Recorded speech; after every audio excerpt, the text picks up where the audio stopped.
Sixth NCERT History Chapter 3 in the earliest cities. ஆக்சுவலாக இது Indies வேலி சிவிலைசேஷனை பற்றி குறிப்பிட்டிருக்காங்க இந்த சாப்டரில்.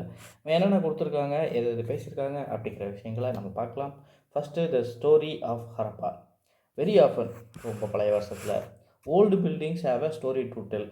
நியர்லி 150 years ago, ஒரு 150 வருஷத்துக்கு முன்னாடி என்ன சொல்கிறாங்க, when railway lines were being laid down for the first time in Punjab. British இருக்கும்போது பிரிட்டிஷ் என்ன பண்ணாங்கன்னா இந்தியாவில் ரயில்வேயே கொண்டு வந்தாங்க, இன்ட்ரடியூஸ் பண்ணாங்க. ஸோ அவங்க சொந்தமாக எக்ஸ்பிளைன் பண்ணுறதுக்காக இந்த ரயில்வே கொண்டு வரப்பட்டது. ஹவவர் பாகிஸ்தானில், இப்போ உள்ள பஞ்சாபில், பாகிஸ்தானில் இருக்கக்கூடிய பஞ்சாப் அந்த பகுதி வந்து ரொம்ப பெருசாக இருக்குது. இப்போ உள்ள பஞ்சாப் மட்டும் கிடையாது, பாகிஸ்தானில் இருக்கக்கூடிய ஒட்டுமொத்த பஞ்சாப் ஆகிய பகுதிகளில் இந்த மாதிரி அவங்க ரயில்வே லைன் கட்டிக்கிட்டு இருக்கும்போது இவங்க ஹரப்பா சைட்டுடைய ஒரு பகுதியை வந்து இவங்க வந்து எதேச்சியாக கண்டுபிடிச்சிருக்காங்க. அது ஹரப்பான்னு அப்போ அவங்களுக்கு தெரியாது. ஹவவர் அவங்கள பொறுத்த வரைக்கும் ரெடிமேடாக நமக்கு செங்கக்கல் கிடைக்குதே, அதுவும் குவாலிட்டியாக இருக்கே அப்படின்னு சொல்லி அந்த கல்லை நிறையா சேதப்படுத்தி நிறையா வந்து ரயில்வே பில்டிங்ஸுக்கு எடுத்துக்கிட்டாங்க. மெனி பில்டிங்ஸ் வந்து கம்ப்ளீட்லி டெஸ்ட்ராய் ஆகிடுச்சு நிறையா இது இவங்க எடுத்துக்கிட்டனால. பட் அவங்களுக்கு அது தெரியல, அது இண்டஸ் வேலி சிவிலைசேஷன்னு அந்த பில்டிங் அவங்க யோசிக்கவே இல்லை, எப்படி மண்ணுக்கடியிலேருந்து ரெடிமேடாக இவ்வளோ குவாலிட்டியான பிரிக்ஸ் வருது அப்படிங்கிறத இவங்க யோசிக்கவே இல்லை. அப்படி யோசிக்கும் போது இப்படி ஒரு விஷயம் இருக்குது அப்படிங்கிறத ஆராய்ச்சியாளர்கள் வந்து புரிஞ்சுக்கிறாங்க, இதோட இம்பார்ட்டன்ஸை புரிஞ்சுக்கிறாங்க. அதுக்கப்புறம் 80 வருடங்கள் ஆகுது. அதுக்கப்புறம் இப்போ 80 வருஷத்துக்கு முன்னாடி ஆர்கியாலஜிகள் என்ன பண்ணுறாங்க அப்படின்னா அந்த சைட்டை கண்டுபிடிக்கிறாங்க. ஸோ இந்த புக்கை எழுதும் போது 80 வருஷம்ங்கிறாங்க, பட் இப்போ வந்து அது 100 வருஷம் ஆகிடுச்சு. ஏன்னா 1921 தான் இந்த ஆர்கியாலஜிஸ்ட் வந்து இந்த விஷயத்தை தோண்ட ஆரம்பிக்கிறாங்க. முதல்ல கண்டுபிடிக்கப்பட்ட நகரம் வந்து ஹரப்பா தான். 1921 தான் கண்டுபிடிக்கப்பட்டது. ஸோ ஹரப்பாவனால கண்டுபிடிச்சதுனால அது பின்னாடி ஒரு சிவிலைசேஷன் இருக்குது அப்படிங்கிறத கண்டுபிடிச்சனால ஃபஸ்ட்டு டிஸ்கவர் பண்ணது ஹரப்பா அப்படிங்கிறனால இந்த சிவிலைசேஷனை ஹரப்பன் சிவிலைசேஷன் அப்படின்னு அழைச்சிட்றாங்க.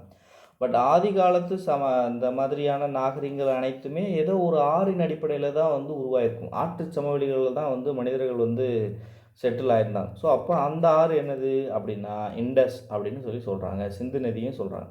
அப்போ சிந்து நதியினுடைய சமவெளிகளில் வாழ்ந்த மக்கள், அதனால் இது சிந்து சமவெளி நாகரிகம் என்று அழைக்கப்பட்டது.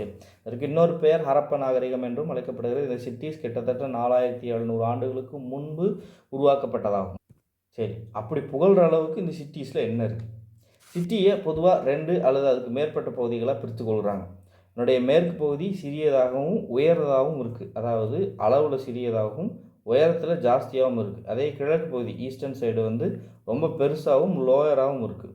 ஆஃபன் இது லோயர் டவுன் அப்படின்னே அழைக்கிறாங்க. இது வந்து west and higher part of the city நகரம் இந்த மாதிரியாக உருவாக்கப்படுகிறது. இந்த உயர்ந்த பகுதியை ஆர்கியாலஜிஸ்ட் வந்து சிட்டேடல் அப்படின்னு சொல்லி அழைக்கிறாங்க. இந்த டேர்ம்ஸ் எல்லாம் நமக்கு ஹிஸ்ட்ரியை பொறுத்த வரைக்கும் ரொம்ப இம்பார்ட்டன்ட். இந்த டேர்ம்ஸை கொடுத்து இதுக்கு என்ன அர்த்தம் அப்படின்னு சொல்லி கேட்பாங்க. ஜென்ரலி இந்த part to the east was larger, பெரியதாகவும் உயரம் குறைவாகவும் காணப்பட்டது. இது லோயர் டவுன்னு சொன்னாங்க. வெரி ஆஃபன், அதிகமாக த வால்ஸ் ஆஃப் பேக்டு பிரிக்ஸ்னு அது சுட்ட செங்கல் built around each part. So ஒவ்வொரு பகுதியிலையும் இதை சுற்றி என்ன பண்ணியிருக்காங்க, வால்ஸ் வந்து செவர்கள் வந்து எழுப்பப்பட்டிருக்காங்க. The bricks were so well baked that they have lasted for thousands of years. நல்லா சுட்டிருக்காங்க, பல ஆயிரம் ஆண்டுகளாயும் அந்த செங்கற்கல்கள் அப்படியே இருக்குது. The bricks were laid in interlocking pattern. So what is interlocking pattern? இந்த பசில்லாம் பார்ப்போம் தெரியுமா, இந்த மாதிரி இருக்கும் தெரியுமா, இதே போல் வந்து இப்படி இருக்கும், ரைட்டா? இப்போ இதுவும் இணையும் இல்லையா, இதுதான் வந்து இன்டர்லாக்கிங் பேட்டர்ன். இந்த மாதிரி ஒரு கேப் இருக்கும், அது ஃபிட் ஆகிற மாதிரி, ஆனால் இந்த சைடில் ஒரு எக்ஸ்டென்ஷன் இருக்கும். இந்த மாதிரி ஒரு இன்டர்லாக்கிங் பேட்டர்னில் அவங்க இந்த செங்கல்களை உருவாக்கியிருக்காங்க. இதனால் ஏற்படுத்தப்பட்ட அந்த சுவர்களும் வலிமையானதாக இருக்குது. இன்னும் சில நகரங்களில் ஸ்பெஷல் பில்டிங்ஸ்லாம் இருக்குது. இந்த ஸ்பெஷல் பில்டிங் சிட்டேடலில் கட்டியிருக்காங்க. இது இம்பார்ட்டண்ட்டான பாயிண்ட்டு. இது உதாரணத்துக்கு எப்படி கேட்கலாம் கொஸ்டினில், administrative buildings and other special buildings were commonly found in which part of the town அப்படின்னு சொல்லி கேட்கலாம். ஆன்சர் வந்து என்னது, சிட்டேடல் அப்படின்றத ஞாபகம் வச்சுக்கோங்க. அதாவது நிர்வாக மற்றும் இதர முக்கியமான கட்டமைப்புகள் நகரத்தின் எப்பகுதியில் காணப்பட்டது அப்படின்னா சிட்டேடல் பகுதியில் காணப்பட்டது அப்படின்னு சொல்லலாம்.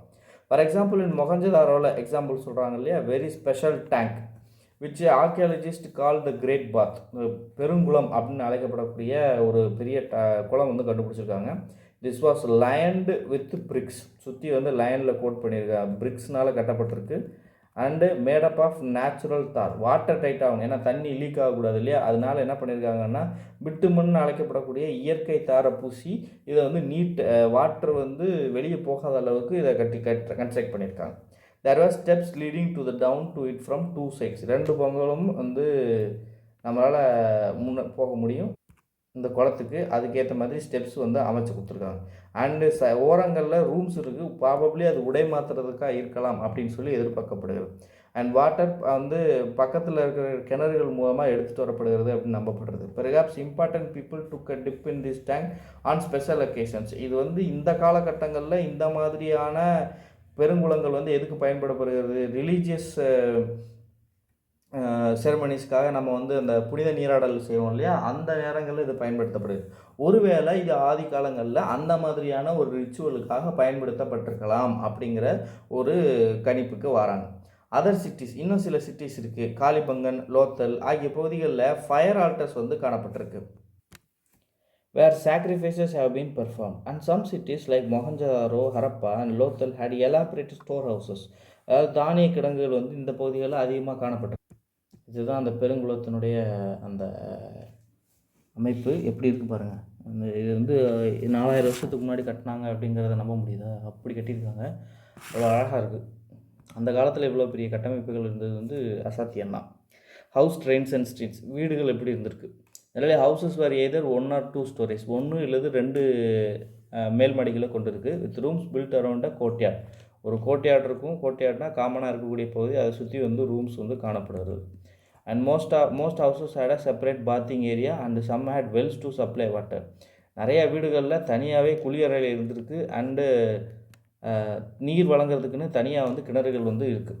Many of the cities had covered drains, அதாவது கவர்டு ட்ரெயின்ஸ்னால் மூடப்பட்ட கால்வாய்கள் வந்து காணப்படுகிறது.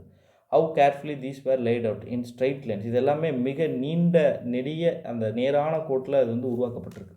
although you cannot see it, each train had a gentle slope so that water could flow through it. அதாவது உருவாக்கப்படுறதுமே ஒரு ஸ்லோப்பியான சர்ஃபேஸில் வந்து உருவாக்கியிருக்காங்க. ஸோ தட் நம்ம வாட்டர் இணைஞ்சால் கூட அது என்ன ஆகிட்டு இருக்கும், தொடர்ந்து ஃப்ளோ ஆகிட்டே இருக்கும் அப்படிங்கிறதுக்காக.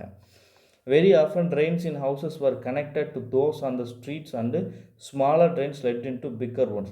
வீடுகளில் இருக்கக்கூடிய அந்த நீர்கள் எல்லாமே இந்த ட்ரெயின்ஸில் கனெக்ட் ஆகுது. அண்ட் சின்ன சின்ன ட்ரெயின்ஸ் எல்லாமே பெரிய பெரிய ட்ரெயின்ஸோட வந்து இணையுது. இந்த மாதிரியான ஒரு கட்டமைப்புகளை உருவாக்கியிருக்காங்க.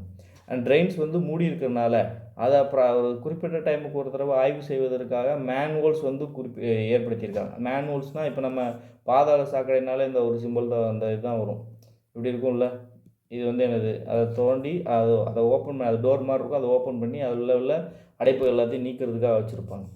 all three houses, drains and streets are probably planned and built at the same time. இதெல்லாம ஒரே நேரத்தில் திட்டமிடப்பட்டு கட்டமைக்கப்பட்டிருக்கும் அப்படின்னு சொல்லி இவன் ஆர்கியாலஜிஸ்ட் வந்து நம்புகிறாங்க. லைஃப் இன் த சிட்டி, மக்கள் எப்படி வாழ்ந்திருப்பாங்க, இது வந்து ரொம்ப பிஸி பிளேஸாக இருந்திருக்கணும்.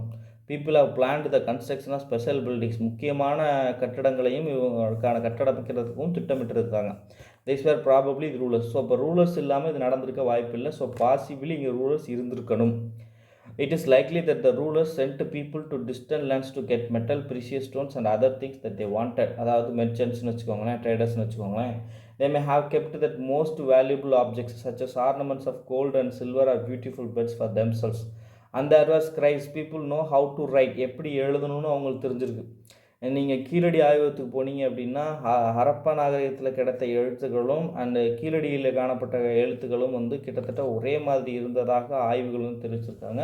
அண்ட் கீழடியில் கிடைக்கப்பட்ட அந்த எழுத்துக்களையும் ஹரப்பா எழுத்துக்களையும் அவங்க கம்பேர் பண்ணியே ஒரு போர்டு வச்சுருக்காங்க. அந்த போர்டில் வந்து எப்படி வந்து இது ரெண்டும் ஒத்து போகுது அப்படிங்கிறத வந்து குறிப்பிடப்பட்டிருக்கு. ஹவவர் இதில் ஹரப்பா நாகரிகத்தில் என்ன எழுதியிருக்காங்க அப்படிங்கிறத இன்ன வரைக்கும் புரிஞ்சுக்க முடியலை. ஐராவதம் மகாதேவன் அப்படிங்கிற ஒரு ஆராய்ச்சியாளர், அவர் வந்து ஒரு ஹிஸ்டாரியன், அந்த ஆராய்ச்சியாளர் அவர் வந்து என்ன சொல்கிறார் அப்படின்னா, இதெல்லாமே திராவிட எழுத்துக்கள், ஆதி காலத்து திராவிட எழுத்துக்கள் அப்படின்னு சொல்லி ஒரு கருத்துக்கள் தெரிவிச்சிருந்தார். ஹவவர் அது வந்து பெரிய அளவில் எல்லாராலும் ஏற்றுக்கொள்ளப்படலை. ஏன்னா ஏற்றுக்கொள்ளப்படணும்னா அவங்க சொல்கிறபடி அதை ப்ரூவ் பண்ணி அதை அவங்க என்ன பண்ணணும்னா டெசிஃபர் பண்ணணும், அதாவது அர்த்தங்களை வெளியே கொண்டு வரணும். ஆனால் எல்லாரும் வந்து இப்படி இருக்கலாம் அப்படி இருக்கலாம்ன்றாங்களே தவிர அவங்களால ஒரு முடிவுக்கு வந்து அந்த அர்த்தங்களை வெளியே கொண்டு வர முடியலை. ஹவெவர் வந்து கீழடியில இப்படியான ஒரு எழுத்து ஒற்றுமை இருக்குன்ற பட்சத்தில, அது ஐராவதம் மகாதேவன் அவருடைய கூற்றுக்கு வலு சேர்க்கும் விதமாக இருக்கிறது. ஆதி காலகட்டங்கள்ல என்ன பேசியிருக்காங்க, என்ன எழுதியிருக்காங்கன்றத இன்ன வரைக்கும் நம்மளால புரிஞ்சுக்க முடியல. சீக்கிரமே கண்டுபிடிப்பாங்க அப்படின்னு சொல்லி நம்புவோம். Who helped prepare the seals. So இவங்க தான் வந்து சீலை வந்து ப்ரிப்பேர் பண்ண ஹெல்ப் பண்ணியிருக்காங்க. And perhaps wrote on other materials that have not surveyed. இன்னும் சில பகுதிகளில் எழுதியிருக்கலாம், பட் அது இன்னும் வந்து சர்வே ஆகாமல் போயிடுச்சுன்றாங்க. விசேஷ் this were men and women, ஆண்கள் பெண்கள் இருந்திருக்காங்க. கிராஃப்ட்ஸ் பர்சன்ஸ், அதாவது கைவினை கலைஞர்கள் இருந்திருக்காங்க. Making all kinds of things either in their own homes, தங்களுடைய வீட்டுக்காகவோ இல்லது தங்களோட வீட்டிலேயே வந்து இதை உற்பத்தி பண்ணிக்கலாம், இல்லை அதுக்குன்னே தனியாக ஒர்க் ஷாப் வந்து கட்டியும் வந்து உற்பத்தி பண்ணியிருக்கலாம். People were travelling to distant lands, தூரத்துக்கு போயிருக்காங்க. And returning with raw materials and perhaps stories, வெவ்வேறு மூலப்பொருட்களை எடுத்துகிட்டு வந்திருக்காங்க. சில சமயம் கதைகளோடையும் வந்திருக்காங்க. Many terracotta toys have been found and children must have played with this. சின்னதாக அதிகமாக சுடுமண் பாண்டங்களால் உருவாக்கப்பட்ட அந்த விளையாட்டு பொம்மைகளை வந்து பார்க்குறாங்க. ஸோ இது குழந்தைகளுக்காக பயன்படுத்தப்பட்டிருக்கலாம் அப்படின்னு சொல்லி நம்பப்பட்டு வருகிறது. பாருங்கள், இது இமேஜ் பாருங்கள். இதுதான் அந்த seal, one of the seals. இதே மாதிரி பசுபதி சீல்னு ஒன்று சீல் இருக்கும். இது டெரகோட்டா டாய், சுடுமண் பாண்டங்களால் உருவாக்கப்பட்ட பொம்மைகள். New crafts in the city. Let us look at some of the objects that were made and found in Harappan cities. So Harappan சிட்டிஸில் உருவாக்கப்பட்டு பயன்படுத்தப்பட்ட சில பொருட்களை காண்போம்னு சொல்லி சில இமேஜஸ் கொடுத்துருக்காங்க. இது ஸ்டோன் வெயிட்ஸ், எடைக்கற்கள். இது வந்து ஆர்னமெண்ட்ஸு, இதெல்லாம் வந்து ஆர்னமெண்ட்ஸ். சரி, அப்போ என்ன சொல்லியிருக்காங்க? Most of the things have been found by archaeologist are made of stone. எந்த பொருளால் உருவாக்கப்பட்டிருக்கு? கல்லால், ஷெல், கூடுகள், மெட்டல் ஆகிய பொருட்களால் உருவாக்கப்பட்டிருக்கு. என்னென்ன மெட்டல்லாம் யூஸ் பண்ணியிருக்காங்க? Copper, bronze, gold, silver. அப்போ இங்கே பாருங்கள், உங்களுக்கு அயன் தெரிஞ்சிருக்கா? அயனை பற்றி உங்களுக்கு தெரியல, அயன் யூஸ் பண்ணலை. Copper and bronze are used to make tools, weapons, ornaments and vessels. Gold and silver வந்து ஆர்னமெண்ட்ஸ் அண்ட் வெசல்ஸ் யூஸ் பண்ணுறதுக்கு பயன்படுத்தப்பட்டிருக்கு. Perhaps the most striking finds are those beds, weights and blades. The Harappans also made seals out of stone. கல்லிலிருந்து கூட seal வந்து செஞ்சுருக்காங்க. These are generally rectangular, செவ்வக வடிவத்தில் இருக்குது. And usually have an animal carved on them. இதில் ஏதோ ஒரு animal படம் இருந்திருக்கு, நம்ம முன்னே பார்த்த மாதிரி. இதில் ஒரு அனிமல் படம் இருக்குங்க பாருங்கள். இதை புல்லுன்னு எடுத்துக்கலாமா, எப்படி எடுத்துக்கலாம்னு தெரியல. இது புல்லு மாதிரி தான் இருக்குது. மேபி இந்த அனிமல் வந்து பிக்சர் வந்து இருக்குது இந்த மாதிரி சீல்ஸில். The Harappans also made pots with beautiful black designs. So அழகான கருப்பு வண்ணங்களில் இந்த மாதிரி பானைகளும் வந்து செஞ்சுருக்காங்க.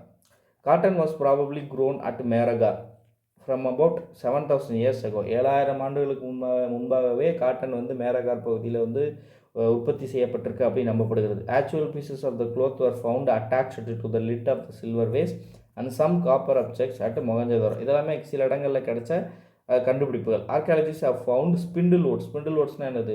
நூற்பாலைகள் அப்படின்னு சொல்லி, நூற்புகள் அப்படின்னு சொல்லி சொல்லுவாங்க. இது மூலமாக தான் நம்மளால் என்ன பண்ண முடியும்னா நூல் நூக்க முடியும் பஞ்சிலிருந்து. Made of terracotta and faience. ஃபேன்ஸுங்கிறது ஒரு வகையான கல். These were used to spin thread. நூலை உருவாக்குறதுக்காக பயன்படுத்தப்பட்டிருக்கு. Many other things that were produced were probably the work of specialist. So இந்த மாதிரி நிறைய வேலைப்பாடுகள் இருக்குது. இந்த வேலைப்பாடுகள் எல்லாமே இந்த வல்லுநர்களால் உருவாக்கப்பட்டிருக்கு. A specialist is a person who is trained to do only one kind of work. அவருக்கு ஒரு விஷயம் தெரியும், அதில் அவர் எக்ஸ்பர்ட்டாக இருப்பார். For example cutting stone, polishing beads or carving seals, இந்த மாதிரி வேலைகளை அவர் அது ஒரு வேலையை மட்டும்தான் அவர் பார்த்துட்டு வந்திருக்கார். Look at the illustration and see how well the face is carved and how carefully the beard is shown. யாரை சொல்கிறாங்க? இந்த இவரை தான் சொல்கிறாங்க. ஏதோ பியர்ட் மேன் அப்படின்னு அழைக்கிறாங்க. பாசிபிளி இவர் த ப்ரீஸ்ட் மேனாக இருக்கலாம் அப்படி சொல்லி நம்பப்பட்டு இருக்கு. மேபி இவருடைய டிபிக்ஷன் பாருங்களேன், எவ்வளோ அழகாக அந்த பியர்டு வந்து காட்டப்பட்டிருக்கு. அண்ட் இவர் ஒரு ஷால் அணிஞ்சிருக்காரு. அந்த ஷாலில் இருக்கக்கூடிய பூ பேட்டர்னை பாருங்கள், ஒரு கிளாவர் பேட்டர்னில் இருக்குது. கிளாவர்னால் இந்த மாதிரி 3 பூ இருக்கிறது தான் கிளாவர் அப்படின்னு சொல்லி சொல்லுவாங்க. ஒரு கிளாவர் பேட்டர்னில் இருக்குது அவர் அணிஞ்சிருக்கக்கூடிய ஷால். அதே போல் அவருடைய கண்கள் வந்து அவர் ஹாஃப் மெடிடேட்டட் ஸ்டேட்டில் இருக்குது அப்படிங்கிறத சொல்கிறாங்க. ஸோ இவங்க இந்த காலத்தில் இந்த மாதிரி கண்ணை மூடிக்கிட்டால் அது மெடிடேஷன் அப்படின்னு சொல்லி அவங்க நினைக்கிறாங்க. ஸோ அதனால் அதை அவங்க கம்பேர் பண்ணுறாங்க. நமக்கு என்ன தெரியுமோ அதே மாதிரி விஷயங்களை தான் அவங்க பண்ணியிருப்பாங்க அப்படிங்கிறத தான் கம்பேர் பண்ணுவாங்க. பட் ஆக்சுவலி அவங்க சும்மா சொல்ல போகிறது இல்லை, எல்லாத்தையுமே ஆராய்ச்சி பண்ணி இப்படி இருக்கலாம் அப்படி இருக்கலாம் அப்படிங்கிற ஒரு முடிவுக்கு வந்து தான் சொல்லுவாங்க. ஒரு ஆஃப் மெடிடேட்டட் ஸ்டேட்டில் இருக்குது அப்படின்னும், தலையில் ஒரு ஆம்புலெட் கட்டியிருக்காரு. ஆம்புலெட்னால் தாயத்து மாதிரியான ஒரு இது, சரியா? ஆம்புலெட் கட்டியிருக்காரு அப்படிங்கிறது இங்கே குறிப்பிட்றேன். இதில் அவங்க என்ன சொல்ல வராங்கன்னா, அந்த பியர்டு எவ்வளோ அழகாக காட்டப்பட்டிருக்கு அப்படிங்கிறத வந்து இங்கே சொல்கிறாங்க. அப்போ எவ்வளோ அவங்க தெளிவாக வந்து வேலைப்பாடுகளில் ஈடுபட்டிருக்காங்க அப்படிங்கிறதையும் சொல்கிறாங்க. Not everybody good have been A specialist. எல்லாருமே ஸ்பெஷலிஸ்ட்டாக இருக்க முடியாது. நமக்கு தெரியல. ஒன்லி ஆண்கள் மட்டும் தான் ஸ்பெஷலிஸ்ட்டாக இருந்தாங்களா? இல்லை பெண்கள் மட்டும் தான் ஸ்பெஷலிஸ்ட்டாக இருந்தாங்களா? அது 2 பேருமே இருந்திருக்கலாம் அப்படின்னு சொல்லி நம்பப்படுகிறது. பட் அதை ஊர்ஜிதப்படுத்துகிற மாதிரி எந்த தகவலும் இல்லை. மென் தான் இருந்தாங்களா? இல்லை விமன் தான் இருந்தாங்களா? அப்படிங்கிறத ஊர்ஜிதப்படுத்துகிற மாதிரி தகவலும் இல்லை. வேற some women and men may have been specialist இருந்திருக்கலாம். In search of raw material. அப்போ இதெல்லாம் செய்கிறதுக்கு நமக்கு மூலப்பொருட்கள் தேவைப்படுது. அப்போ இந்த மூலப்பொருட்கள் நம்ம நிறைய பகுதிகளிலிருந்து கிடைக்கப்பட்டிருக்கு, இயற்கையாகவே கிடைக்கப்பட்டிருக்கு. There are then process to produce finished goods. So farmers ஹெடர்ஸ்லாம் வந்து இதை உற்பத்தி பண்ணுறாங்க அல்லது தோண்டி எடுக்கப்பட்டிருக்கு. அண்ட் அதுக்கப்புறம் வந்து ஃபினிஷ்டு குட்ஸை உற்பத்தி பண்ணியிருக்காங்க. உதாரணத்துக்கு cotton produced by the farmers is a raw material that may be process to make cloth. So துணி பயன்படுத்துறதுக்காக, துணியை நெய்கிறதுக்காக காட்டன் உற்பத்தி பண்ணியிருக்காங்க. Well some of the raw material that Harappan use to were available locally. உள்ளூர்லேயே கிடச்சிருக்கு. Many items such as copper, tin, gold, silver and அதுக்கப்புறம் வந்து ப்ரீஷியஸ் ஸ்டோன்ஸ், விலை உயர்ந்த கற்கள் ஆகியவை வந்து வெவ்வேறு பகுதிகளிலிருந்து எடுத்துகிட்டு வந்திருக்காங்க. The Harappan probably got copper from present day Rajasthan. K3 மைன்ஸ்னு சொல்லுவாங்க. K3 மைன்ஸ் அப்படிங்கிறது ராஜஸ்தானில் ஒரு ஃபேமஸான மைன்ஸ். இதில் வந்து காப்பர் அதிகமாக இருக்குது. ஸோ அங்கேருந்து எடுத்துக்கலாம் அப்படின்னு நம்பப்பட்டுருக்கு. அண்ட் ஈவன் ஃப்ரம் ஒமன், தூர தொலைவில் இருக்கக்கூடிய ஒமன்லேருந்து கூட இவங்க என்ன பண்ணியிருக்காங்கன்னா இந்த மாதிரி பொருட்களை எடுத்துகிட்டு வந்திருக்காங்க அப்படின்னு சொல்கிறாங்க. ஸோ இப்போ இதை எதை வச்சு முடிவு பண்ணுறாங்க? கிடச்சிருக்கக்கூடிய பொருட்களுடைய தன்மையை எடுத்து பார்ப்பாங்க. அந்த பொருட்கள் இந்த இடத்துல காணப்படக்கூடிய தன்மையுடையதா அப்படிங்கிறத கால்குலேட் பண்ணுவாங்க. இல்லை அப்படின்னா அப்போ வேறு எந்த மாதிரியான விஷயங்களோட இருந்திருக்கு அப்படிங்கிறத கண்டுபிடிப்பாங்க.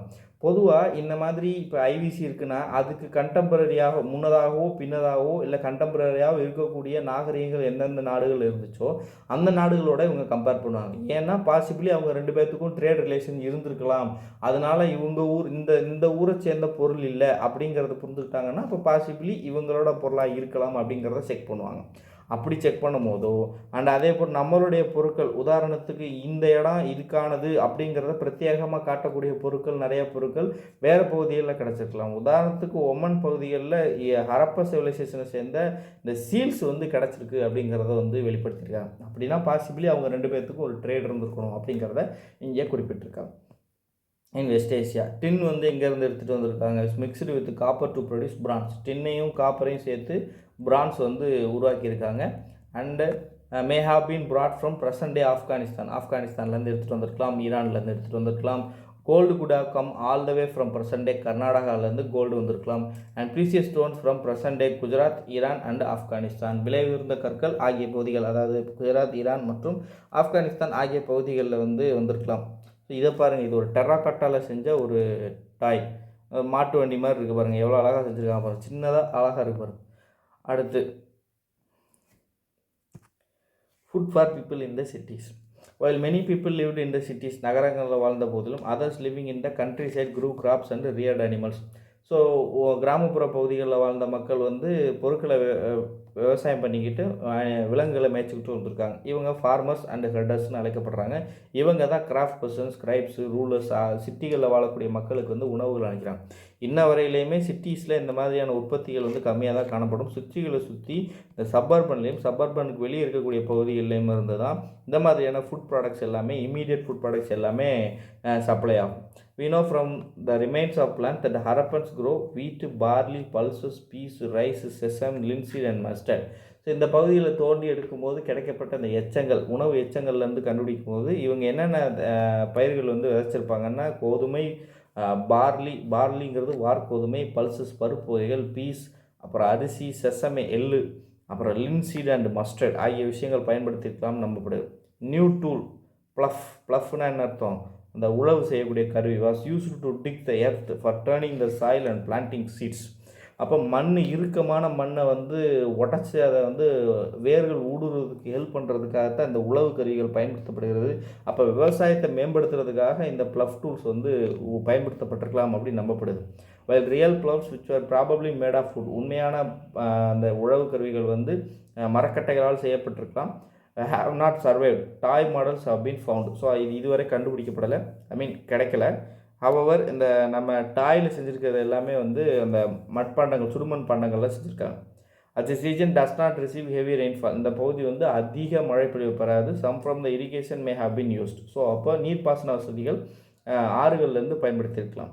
this means this water was stored and supplied to the field when the plants were growing. So தாவரங்கள் வளர்ந்து கொண்டு இருக்கும்போது நீர் தேக்கப்பட்டு அதுக்கப்புறம் வந்து தாவரங்களுக்கு வளர்ந்து கொண்டு இருக்கலாம். இந்த அரப்பன்ஸ் வந்து கேட்டில், கால்நடைகள், ஷீப்பு, கோட்டு, பஃபலோ ஆகிய விஷயங்களை வளர்த்தாங்க. Water and pastures were available around settlements. However இந்த ட்ரை சம்மர், ரொம்ப வறண்ட இந்த மாதிரி கோடை கால மாதங்களில் large herds of animals are probably taken to greater distance in search of grasses. ஒரு நீண்ட தூரம் கூட்டிகிட்டு போய் அவங்களுக்கு வந்து இந்த மாதிரி புல், நீர் ஆகிய விஷயங்களை வந்து கலெக்ட் பண்ணி கொடுத்துருப்பாங்க அப்படின்னு நம்பப்படுது. ஆல்சோ அவங்க வந்து ஃப்ரூட்ஸையும் கலெக்ட் பண்ணியிருக்காங்க, வைல்டு அனிமல்ஸை வேட்டையாடவும் செஞ்சுருக்காங்க. A closer look. Harappan towns in Gujarat. City of Dholavira பற்றி பேசியிருக்காங்க. ஃபஸ்ட்டு இந்த தொலவிரா வந்து காதிர்பீட் அப்படிங்கிற பகுதியில், ரான் ஆஃப் கட்ச் அப்படிங்கிற பெரிய பகுதியில், அதுக்குள்ளே காதிர்பீட் பக்கத்தில் இருக்கிறது தான் வந்து இந்த தொலவிரா. இது வந்து நன்னீர் பகுதியும் அண்ட் அதிக வளமான மண் இருக்கக்கூடிய ஒரு பகுதின்னு சொல்கிறாங்க. அண்டு ஹரப்பன் சிட்டிஸ் மாதிரி இல்லாமல், மற்ற ஹரப்பன் சிட்டிஸ் மாதிரி இல்லாமல், அதாவது மற்றதெல்லாமே 2 பார்ட்டாக பிரிக்கப்பட்டிருந்த போது தொலவிரா மட்டும் 3 பகுதிகளாக பிரிக்கப்பட்டிருந்தது. ஒவ்வொரு பார்ட்டும் மிகப்பெரிய கல் சுவர்களால் எழுப்பப்பட்டிருந்தது. ஒன்றுக்கும் கேட்வேயோட என்ட்ரன்சஸ் இருந்துச்சு. That were also large open area இந்த செட்டில்மெண்ட். மிகப்பெரிய பகுதிகள் இருந்திருக்கு. அதில் பப்ளிக் செரமனிஸ் நடந்திருக்கலாம் அப்படின்னு நம்பப்படுகிறது. Other finds include large letters of Harappan script. அதாவது ஹரப்பன் ஸ்கிரிப்ட் இருக்குல்ல, அதில் மிக நீண்ட எழுதப்பட்டது வந்து தொலவீரால தான் கிடச்சிருக்கு. They were carved out of white stone and perhaps inlaid in wood. This is a unique find as generally Harappan writings have been found on small objects such as seal. Seal மாதிரியான சின்ன சின்ன பொருட்களில் தான் வந்து கிடச்சிருக்கும் பொழுது இது ரொம்ப பெரிய பொருட்களையும் ரொம்ப நீண்டதாகவும் எழுதப்பட்டிருக்கக்கூடிய ஒரு எழுத்தாகவும் காணப்படுகிறது. இது ரீசெண்டாக 2021 தொலவீரா வந்து யுனெஸ்கோ வேர்ல்டு ஹெரிட்டேஜ் சைட்டாக வந்து அறிவிக்கப்பட்டாங்க. இந்தியாவில் வந்து யுனெஸ்கோ வேர்ல்டு ஹெரிட்டேஜ் சைட்டாக அறிவிக்கப்பட்ட முதல் ஹரப்பா நாகரிகத்தை சேர்ந்த, சிந்து சமவெளி நாகரிகத்தை சேர்ந்த டவுன் அப்படின்றது, சிட்டி அப்படிங்கிறது இந்த Dholavira. Dholavira is also famous for water management. 2021 நடந்த ப்ரிலிம்ஸில் அவங்க இதை கேட்டிருந்தாங்க. ஸோ தொலவீரா வந்து வாட்டர் மேனேஜ்மெண்ட்டுக்காக பேர் போன நகரம் எது அப்படிங்கிற மாதிரி கேட்டிருந்தாங்க. அதை கேட்டதுக்கான காரணம் அந்த வருஷம் யுனெஸ்கோ வேர்ல்டு ஹெரிட்டேஜில் அதை இணைச்சிருந்தாங்க. சரி, அடுத்து Lothal. Stood beside a tributary of Sabarmati. சபர்மதியினுடைய ஒரு திருநதியில் காணப்படுகிறது. இதுவும் குஜராத்தில் தான் இருக்குது. அண்ட் கல்ஃப் ஆஃப் காம்பட் பக்கத்தில் இருக்குது. It was situated near the areas where raw material such as semi precious stones were easily available. அடுத்து, this was an important centre for making objects out of stone, shell and metal. So இந்த பகுதிகளில் வந்து கல்லை பயன்படுத்தியும், கூடுகளை பயன்படுத்தியும், மெட்டல்ஸை பயன்படுத்தியும் பொருட்கள் நிறையா பண்ணியிருக்காங்க. அதுக்கான ஒரு மையமாக இருந்திருக்கலாம் அப்படின்னு நம்பப்படுது. There was a stone house in the city. Many seals and ceilings were found in this store house. ஒரு சில ஸ்டோர் ஹவுஸஸ் இங்கே காணப்படுகிறது. இதுலேயுமே வந்து நிறைய சீலிங்ஸும் வந்து கண்டுபிடிச்சிருக்காங்க. A building which was found that has a probably workshop for making beds. Piece of stone, half-made beds, tools for bed making and finished beds have all been found. So வந்து இது ஒரு ஒர்க் ஷாப்பாக இருந்திருக்கலாம் அப்படின்னு சொல்லி அழைக்கப்படுகிறது. The mystery of the end. இவ்வளவு பிரபலமாக இருந்த ஒரு நகரம், இவ்வளவு அதிகமாக சிறப்புற்று இருந்த ஒரு நகரம் எப்படி அழிஞ்சு போச்சு, எப்படி சிதறடைஞ்சிச்சு? ஏன்னா இவ்வளோ காலமாக வந்து எஞ்சி இல்லை மிச்சரில் இல்லை. அப்போ அப்படி இருக்கும்போது எப்படி அழிஞ்சு போச்சு அப்படிங்கிறத வரலாற்று ஆசிரியர்களால் முழுவதுமாக கண்டுபிடிக்க முடியல. நிறைய காரணங்கள் சொல்லப்படுகிறது, வெவ்வேறு காரணங்கள் பேசுகிறாங்க. We find the beginning of major change. 3900 ஆண்டுகளுக்கு முன்பு, 4700 ஆண்டுகளுக்கு முன்னாடி இது கண்டுபிடிச்சோம்னு சொன்னோம். இப்போ 3900 ஆண்டுகளுக்கு முன்புன்றாங்க. கிட்டத்தட்ட 800 வருஷம் நல்லா ஓடிருக்கு. சரியா? ஆமாம், இங்கிட்ட ஒரு 700, அங்கிட்ட ஒரு 100, 800 வருஷம் நல்லா ஓடிருக்கு. ஓடிட்டு இருக்கும்போது நிறையா மாற்றங்களுக்கு உட்படுது. மக்கள் வந்து தொடர்ந்து சிட்டிஸில் வாழ்கிறத கைவிடுறாங்க. எழுத்துக்கள், சீல்ஸு, இந்த வெயிட்ஸு இதெல்லாமே வந்து அதிகமாக பயன்படுத்தாத மாதிரி உணர்கிறாங்க. ரா மெட்டீரியல்ஸ் எல்லாமே தொலைதூரங்கள்லேருந்து கொண்டு வர்றது வந்து ரொம்ப குறைய ஆரம்பிக்குது. மொஹஞ்சதாரோவில் நிறைய தெருக்கள்லேயே நிறைய குப்பைகள் வந்து தேங்கி இருக்கிறதா வந்து அவங்க கண்டுபிடிக்கிறாங்க. The drainage system broke down and new less impressive houses were built. Drainage system எல்லாமே ப்ரோக் ஆகிடுச்சு. அவ்வளோ இம்ப்ரெசிவாக கட்டியிருந்த அந்த ட்ரைனேஜ் சிஸ்டம் ப்ரோக் அவுட் ஆகிடுச்சு. புதுசாக கட்டப்படக்கூடிய வீடுகள் எல்லாமே ரொம்ப பெருசாலாம் இல்லை, சின்ன சின்னதாக அங்கிட்டு இங்கிட்டுமா இருந்துச்சு.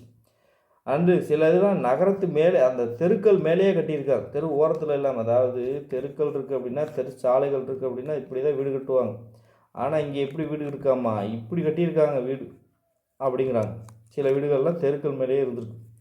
ஏன் நடந்துச்சு எல்லாமே? ஸோ இதெல்லாம் அவங்களுக்கு எப்படி தெரிய வருது அப்போ அவங்க கண்டுபிடிக்கிற பொருட்கள் எல்லாமே வெவ்வேறு வகையாக கிளாஸிஃபை பண்ண ஆரம்பிக்கிறாங்க. இப்போ ஒரு ட்ரெயின் கண்டுபிடிக்கிறாங்கன்னு வச்சுப்போமே, இந்த ட்ரெயின் வந்து முதல்ல ஒரு பீரியடில் கிடச்சிருக்கும், இன்னொரு பீரியடில் ஒரு ட்ரெயின் இருக்கும், இன்னொரு பீரியடில் ஒரு ட்ரெயின் இருக்கும். இப்போ 4200 ஒரு ட்ரெயின் இருக்கா, அது இப்படி இருக்குது. ஓகே, 4000 ஒரு ட்ரெயின் இருக்கா, அது இப்படி இருக்குது.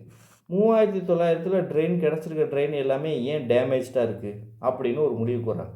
அப்போ இந்த 3900க்கு பின்னாடி கிடைக்கக்கூடிய காலகட்டங்களுக்கு பின்னாடி இருக்கக்கூடிய பொருட்களுடைய கேரக்டர் வந்து தன்மை வந்து முன்னாடி கிடைச்ச தன்மை அளவுக்கு இல்லை. அப்போ அங்கே ஏதோ மாற்றம் இருக்குது அப்படிங்கிறத உணர ஆரம்பிக்கிறாங்க. மேற்கொண்டு நிறைய தோண்டி எடுக்க ஆரம்பிக்கிறாங்க. அதனுடைய விளைவாக தான் இப்படி ஒரு முடிவுக்கு வராங்க. நமக்கு என்ன நடந்துச்சுன்னு ஷுவராக சொல்ல முடியலை. சிலர் என்ன சொல்கிறாங்க, ஆறுகள் வெற்றி போயிருக்கலாம் அப்படின்னு குறிப்பிட்றாங்க. இன்னும் சிலர் வந்து காடுகள் அழிக்கப்பட்டிருந்தனால இந்த பிரச்சனை அப்படிங்கிறாங்க. This could happen because fuel was required for baking bricks and for smelting copper ores. So ஏன் காடுகள் அழிக்கப்பட்டிருக்கும், அது எப்படி காடுகள் அழிச்சாங்க நீங்கள் சொல்கிறீங்க? பார்த்தோம்னா சுட்ட செங்கல் பயன்படுத்துகிறோம், காப்பரை உருக்கிறதுக்கு நமக்கு வந்து எரிபொருள் தேவைப்படுது. இப்போ இது எல்லாமே அந்த காலத்தில் எரிபொருள் என்னது, மரம் தானே, அதைத்தான் வெட்டி எடுத்துருக்காங்க அப்படிங்கிறாங்க. Besides, grazing by large herds of cattle, sheep and goat may have destroyed the green cover. இது மட்டும் இல்லாமல் பெரிய அளவில் இவங்க வந்து கால்நடைகள் வளர்த்துருந்தா நம்பப்பட்டிருக்கு. அப்போ அந்த கால்நடைகள் எல்லாமே அதிகமாக கிராசிங், அதாவது அந்த மேய்ச்சல் நிலங்களுக்கு வந்து அதிகமாக அழிச்சிருச்சுன்னு சொல்கிறாங்க. In some areas there were floods. ஒரு சில பகுதிகளில் வெள்ளம் வந்ததுக்கான அடையாளங்கள் காணப்படுது. But none of these reasons can explain the end of all cities. எல்லா நகரங்களும் முடிவுக்கு வந்ததுக்கு காரணம் என்னங்கிறதுக்கு நம்மளால் ஒரு முடிவுக்கு வர முடியல. Flooding or river drying up would have an effect in only some areas. ஒரு சில பகுதிகளில் மட்டும்தான் ஆறுகள் வற்றி போகிறதோ இல்லை வெள்ளங்கள் ஏற்படுறதோ ரெலவெண்ட்டாக இருக்கிறதா சொல்லப்படுகிறது. It appears as if the rulers lost control. ஒருவேளை ஆட்சியாளர்களுக்கு கட்டுப்பாடு இல்லாமல் போயிருக்குமோ. In any case the effects of the change are quite clear. என்னவா வேணால் இருந்துட்டு போட்டோம், ஆனால் இந்த மாற்றம் நடந்துச்சு அப்படிங்கிறதும் மாற்றத்தினுடைய விளைவு ரொம்ப வெளிப்படையாக தெரியுது அப்படிங்கிறதையும் நல்லா புரிஞ்சுக்க முடியுது. சிந்து மற்றும் மேற்கு பஞ்சாப் ஆகிய பகுதிகளில் இருக்கக்கூடிய தலங்கள் வந்து கைவிடப்படுகிறது. With many people moved in to newer small settlement. புதியதாக சிறிய சிறிய குடியிருப்புகளுக்கு முன்னேறாங்க. To the east and the south. கிழக்கு நோக்கியும் தெற்கு நோக்கியும் முன்னேறாங்க. இது வந்து ஸ்கூல் புக்கில் இவ்வளோ தான் பேச முடியும். சின்ன பசங்களுக்காக பேசியிருக்காங்க. நமக்கு தெரியும் இதில் என்னென்ன அடிஷ்னலாக பேசப்படக்கூடிய விஷயங்கள் என்னென்ன அப்படின்னு பார்த்தீங்கன்னா, ஆரியன் இன்வேஷன் இருந்திருக்கலாம் அப்படின்னு சொல்லி பேசப்படுகிறது. மலேரியா நோய் தாக்கியிருக்கலாம் அப்படின்னு சொல்லி பேசப்படுகிறது. மலேரியா தாக்குனதுக்கான அடையாளங்களாக சில 2-3 விஷயங்கள் வந்து 2 இடங்கள்ல கண்டுபிடிச்சிருக்கதா வந்து சொல்லப்படுகிறது. அவ்வவர் அது வந்து ஃபுல் அவுட் பிரேக்காக இருந்திருக்காது அப்படின்னு சொல்கிறாங்க. இந்த குப்பை குவியல்களுக்கு காரணமாக ஃப்ளட்டாக இருந்திருக்கலாம். ஏன்னா இப்போயுமே நம்ம ஃப்ளட்டுலாம் வந்துட்டு போச்சு அப்படின்னா பெரிய குப்பை குளங்களாக இருக்கும். இதில் என்ன நம்பிக்கிட்டு இருக்காங்க அப்படின்னா, ஆக்சுவலாக சவுத் இந்தியாவில் இருக்கக்கூடிய திராவிடன் பீப்புள் அப்படின்னு சொல்லுவோம் இல்லையா, திராவிடியன் பீப்புள். இந்த திராவிடியன் பீப்புளுடைய ஆர்ஜினை பற்றி நம்ம படிக்க ஆரம்பிக்கும் போது, அதாவது வேறு யாரும் நம்ம தான் தமிழ்நாடு மக்கள் இருக்காங்களே, இவங்களோட ஆர்ஜினை பற்றி படிக்கும்போது 2 முக்கியமான கூற்றுகள் வந்து கருதப்படுகிறது. ஒன்று வந்து சென்ட்ரல் ஏசியாவிலேருந்து கிளம்பி வந்து இவங்க இந்தியாவினுடைய நார்த் வெஸ்ட் பகுதியில் குடியிருந்திருக்கணும். குடியிருந்த பின்பு அங்கேருந்து சவுத்து நோக்கி படையெடுத்து சவுத்தை வந்து ஆக்குபை பண்ணியிருக்கணும்னு சொல்லப்படுகிறது. ஒன்று, அதாவது நார்த் வெஸ்ட்டில் ஐவிசியில் இருந்து பின்பு ஐவிசியினால் ஏற்பட்ட ஏதோ ஒரு சூழல் காரணமாக அங்கே இருக்கக்கூடிய நகரங்களை கைவிட்டு தெற்கு நோக்கி குடியேறிட்டாங்கன்னு ஒரு பக்கம் சொல்லப்படுகிறது. 2வது கருத்துக்கள், இது முதல் கருத்து. 2வது கருத்து என்ன அப்படின்னு பார்த்தீங்கன்னா, த குமரிக்கண்டம் அப்படிங்கிற ஒரு கான்செப்ட். ஸோ குமரிக்கண்டம் அப்படிங்கிறது கடலுக்கு கீழே இருக்கக்கூடிய கடலோட கீழே இருக்கக்கூடிய ஒரு மிகப்பெரிய கண்டம். ஸோ இலங்கை, ஆஸ்திரேலியா மற்றும் மடகாஸ்கர் ஆகிய பகுதிகளை இணைச்ச வண்ணம் இருக்கக்கூடிய ஒரு மிகப்பெரிய கண்டம். இது ஆதி காலத்தில் ஒரு மிகப்பெரிய பகுதியாக இருந்ததாகவும் அது நீருக்குள் மூழ்கி விட்டதாகவும் கூறப்படுகிறது. ஸோ அங்கேருந்து ஒரு சர்டைன் பீப்புள் மட்டும் தப்பிச்சு பொழைச்சி வந்து இந்தியாவுடைய தென்பகுதிகளுக்குள்ளே குடியேறிட்டாங்க அப்படின்ற ஒரு கருத்தும் இருக்குது. இன்னொரு கருத்தும் இருக்குது, இவர்கள் மண்ணின் மைந்தர்கள், அதாவது இங்கேயே இருந்து தான் அவங்க தோன்றுனாங்க அப்படிங்கிறதுக்கான கருத்துக்களும் வந்து பேசப்பட்டு வருகிறது. பட் வந்து அதிகம் சான்றளிக்கக்கூடிய கருத்துன்னு சொன்னோம் அப்படின்னா, அந்த நார்த் வெஸ்ட்லேருந்து வந்திருக்காங்க, அதாவது ஐவிசிலேருந்து வந்திருக்காங்க அப்படிங்கிறதுக்கான சான்றுகள் அதிகமாக பேசப்படுது. உதாரணத்துக்கு நீங்கள் கேவிடி காம்ப்ளெக்ஸ்னு அழைக்கப்படக்கூடியதை வந்து 9th ஸ்கூல் புக்கில் பார்க்கலாம். நீங்கள் தமிழ்நாடு ஸ்டேட் போர்ட் ஸ்கூல் புக்ஸில் 9th புக்ஸில் கேவிடி காம்ப்ளெக்ஸ் கொடுத்துருப்பாங்க. கொற்கை, வஞ்சி, தொண்டி அப்படிங்கிற வைகை, தொண்டி ஆகிய 3 பகுதிகள். இது சுத்தமான தமிழ் பேர், ஒத்துக்கிறீங்கல்ல? அப்போ இந்த பேர்கள் வந்து பாகிஸ்தானில் நிறைய பகுதிகள்லையும், அதாவது இவங்க ஐவிசி காணப்பட்ட நிறைய பகுதிகளில் இன்றளவும் அணைக்கப்படுது. பொருன்ஸ் அப்படிங்கிற பகுதி, பொருணை, அப்புறம் பாண்டி, முசிறி, கொற்கை, தொண்டி இந்த மாதிரியான வார்த்தைகள் எல்லாமே அங்கேயும் வந்து ஒண்ணு அப்படியே இருக்கு, இல்ல கொஞ்சம் உருமாறி இருக்கு. அப்போ ஆதி காலத்துல இவங்க அந்த அந்த பகுதிகள்ல இருந்திருக்கலாம் அப்படின்னு சொல்லி எதிர்பார்க்கப்படுகிறது. கேவிடி காம்ப்ளெக்ஸ் வந்து சொல்லப்போனோம்னா தமிழ்நாட்டுல தான் அதிகமா இருந்திருக்கணும். பட் இது எப்படி நார்த் வெஸ்ட்ல எப்படி அதிகமா வருது? இது ஒரு கொஸ்டின் மார்க். 2வது விஷயம் என்ன அப்படின்னு பார்த்தீங்கன்னா, ஐவிசியோட கண்டுபிடிச்ச நம்ம ஸ்கிரிப்ட்டுக்கும், கீழடியில நம்ம கண்டுபிடிச்ச ஸ்கிரிப்ட்டுக்கும் வந்து நெறைய இடைத்தொடர்புகள் இருக்கிறத வந்து உணர்றாங்க. 3வது கீழடி நாகரிகம் வந்து ஒரு நகர நாகரிகமா இருந்திருக்கலாம் அப்படிங்கிறதையும் கண்டுபிடிக்கிறாங்க. அப்ப எடுத்தோனே எப்படி ஒரு நகர நாகரிகம் வரும்? நீங்க ஹரப்பா கண்டுபிடிக்கிறீங்க. ஹரப்பா எடுத்தடுப்புலலாம் நகர நாகரிகமா இருந்திருக்காது. அப்ப ஹரப்பாவே என்ன பிரிப்பாங்க அப்படின்னா 3ஆ பிரிப்பாங்க. ஏர்லி, மெச்சூரு, லேட்டு அப்படின்னு சொல்லி பிரிப்பாங்க. ஏர்லி என்ன ஆயிருக்கும்? அப்பதான் வந்து அது உருவாக ஆரம்பிச்சிருக்கும். அதுக்கப்புறம் அந்த நாகரிகம் வந்து முழுமையடைய ஆரம்பிக்கும். எப்ப நகரமா மாறி இருக்கும்னா, மெச்சூர் ஃபேஸ்ல தான் நாகரிகமா மாறி இருக்கும். அப்ப ஒரு ஒரு நாகரிகம் எடுத்த எடுப்பிலே நகரமா மாறி இருக்க முடியாது. அப்போ ஒருவேளை நமக்கு கிடைச்ச சான்றுகள் படி நகர நாகரிகமாவே இருக்கு அப்படின்னா, பாசிபிலி இவங்க யாரா இருக்கலாம்? ஐவிசியிலிருந்து நகர்ந்து வந்த மக்களா இருக்கலாம். அவங்களுக்கு நகரத்த பத்தி தெரியும். நகர நாகரிகங்களுடைய செயல்பாடுகள பத்தி தெரிஞ்சிருக்கலாம். அத கீழடியில அவங்க கிடைச்ச இடத்துல தொடர்ந்திருக்கலாம். மேபி இப்படி கூட இருந்திருக்கலாம். அப்ப நம்ம யாரு உண்மையிலே? தெரியல. இந்த குமரிக்கண்ட கான்செப்ட்ல இன்னும் நிறைய கருத்துக்கள் பேசுறாங்க. அதாவது இந்த மக்கள வந்து காப்பாற்றி கூட்டி வந்த ஒரு முன்னோடி தான் த சோ கால்டு முருகன் அப்படின்னு சொல்லி அழைக்கிறாங்க. இவர் ஒரு சித்தர்னும், ஒரு நம்மளுடைய மூதாதையர்னும், நம்மள காப்பாத்தி வழிநடத்தின நமக்கு ஏற்பட்ட பிரச்சனைகள்லேருந்து இவர் நம்மளுக்கு நிறைய ஹெல்ப் பண்ணியிருக்கார், நிறைய காப்பாத்தியிருக்காரு அப்படின்னும் வந்து குறிப்பிடப்படுகிறது. தமிழ்ல ஒரு வழக்கம் இருக்குது, நடுகள் வழக்கம் அப்படின்னு சொல்லி சொல்லுவாங்க. போரில் இறந்த வீரர்களுக்கு வந்து நடுகள் விடுவாங்க. அதேபோல் நம்மளுடைய மூதாதையர்களை வந்து நமக்கு கும்பிடுற வழக்கம் இருக்குது. நம்ம வந்து அவர்களை வந்து கடவுளாக பார்த்து நம்ம கும்பிடுற வழக்கம் வந்து தமிழ்நாட்டில் உண்டு. அப்படி இருக்கும் பொழுது முருகன் ஏன் வந்து நம்மளுடைய மூதாதையராக இருந்திருக்கக்கூடாது அப்படிங்கிற ஒரு கருத்துக்களும் பேசப்பட்டு வருகிறது. அவர் இதெல்லாம் ப்ரூவ் பண்ணுறதுக்கு எந்த வித சான்றுகளும் கிடைக்கப்படலை. என்ன நடந்துச்சு அப்படிங்கிறது அவங்களுக்கு தான் தெரியும், நமக்கு தெரியல. ஓகே, இதோட நம்ம சாப்டர் 3 முடிக்கிறோம். Will see you in the chapter 4. Thank you.